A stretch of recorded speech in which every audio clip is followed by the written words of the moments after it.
Déclaration du collectif des mouvements citoyens et groupes de pression du Nord Kivu face aux enjeux de l'heure en République démocratique du Congo et particulièrement en province du Nord Kivu. Des collectifs de mouvements citoyens et groupes de pression du Nord Kivu se sentent très préoccupés de la situation socio-économique, sécuritaire et politique que traverse la République démocratique du Congo et en particulier la province du Nord Kivu. La situation sécuritaire étant toujours délicate et précaire au Nord Kivu en raison de la présence persistante de groupes armés dont les EDF et surtout la résurgence du M23 sur plusieurs entités et qui occasionne une détérioration grave de la sécurité, d'atteinte aux droits humains et viols commis par ces derniers dans les territoires de Rutshuru, Nyiragongo, Masisi, Beni et Lubero, et ceci sous l'œil impuissant du gouvernement congolais et ses partenaires, notamment l'UPDF, l'EAC, MONUSCO et consorts, où les rebelles érigent des barrières et règles contraignantes, tracassant les paisibles citoyens qui coupissent aux traitements inhumains, paiement des taxes, exécution sommaire ciblée.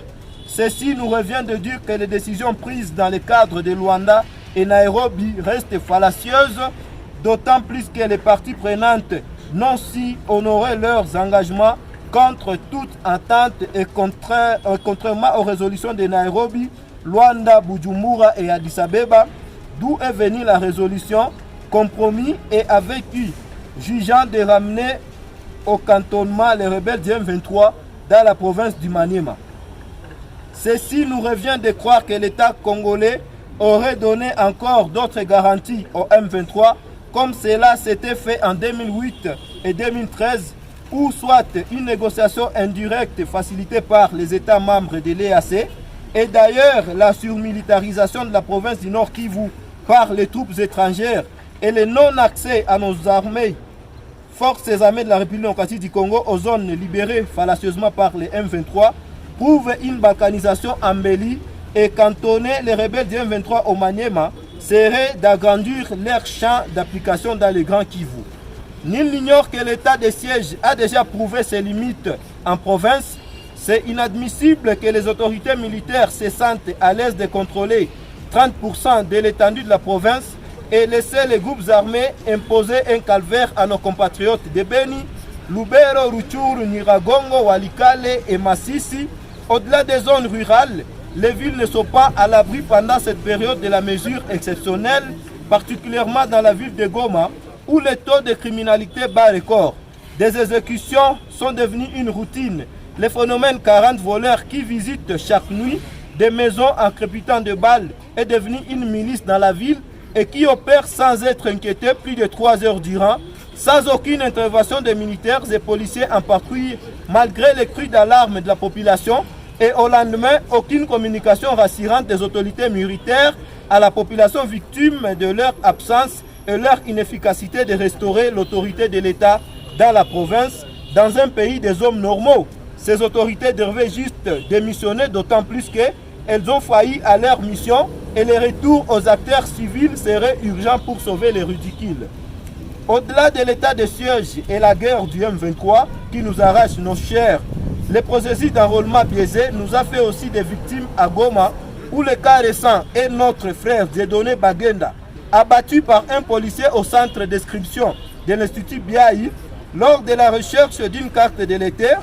Et depuis ce jour, aucune communication est faite par les autorités militaires, ni la CENI. Et drôle encore, la famille est abandonnée et le corps est toujours à la morgue de l'hôpital provincial du Nord Kivu. Et c'est là comme les victimes des incidents malheureux de Kanyaruchinya, fusillés par la MONUSCO, qui noisissent dans les tiroirs de la morgue 3 mois après. Mettons en garde toutes les personnes proférant les messages de haine, de division, ségrégation tribale et raciale suite à une opinion émise dans le but de fragiliser nos communautés pendant cette période où la province traverse les moments difficiles de la guerre.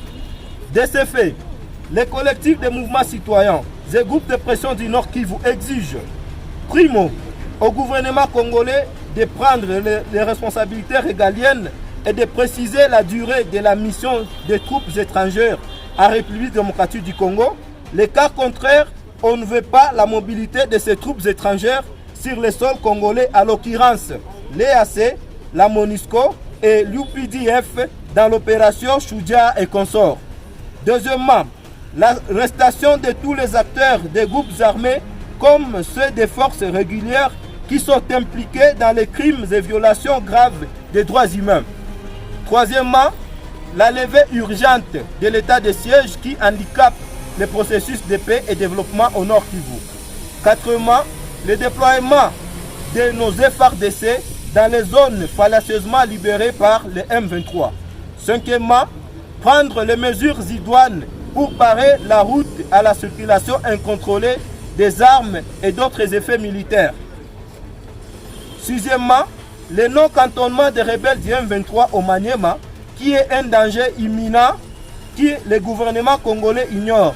Septièmement, l'ouverture des voies routières pour faciliter le ravitaillement des vivres et non-vivres, mais également la reconstitution des tissus économiques. Huitièmement, l'enterrement digne des victimes des actes de barbarie de la MONUSCO à Kanyaruchinya. Neuvièmement, l'enterrement digne et une justice pour notre frère Dieudonné, mort suite à la recherche de la carte de lecteur. Dixièmement, prolongation du processus d'enrôlement par la CENI au Nord Kivu et l'enrôlement de la population de Rutshuru et Masisi dans leurs villages respectifs. Onzièmement, l'interpellation du secrétaire exécutif de la CENI du Nord Kivu pour irresponsabilité et incompétence. Douzièmement, renforcement des dispositifs sécuritaires en adoptant les plans opérationnels de sécurité au mode opératoire des bandits armés. Treizièmement, la libération des victimes des arrestations liées à l'état de siège dont Mwami Nungo King, Elias Biamungu, Fiston Isambiro, Dekat Idengo et d'autres militants qui croupissent dans les prisons de la province du Nord Kivu. Ainsi, les collectifs des mouvements citoyens et groupes de pression projettent des actions de grande envergure si le gouvernement congolais ne donne pas une réponse à nos déshydratats. Fait à Goma le 11 avril 2023 pour les collectifs des mouvements citoyens et groupes de pression du Nord Kivu.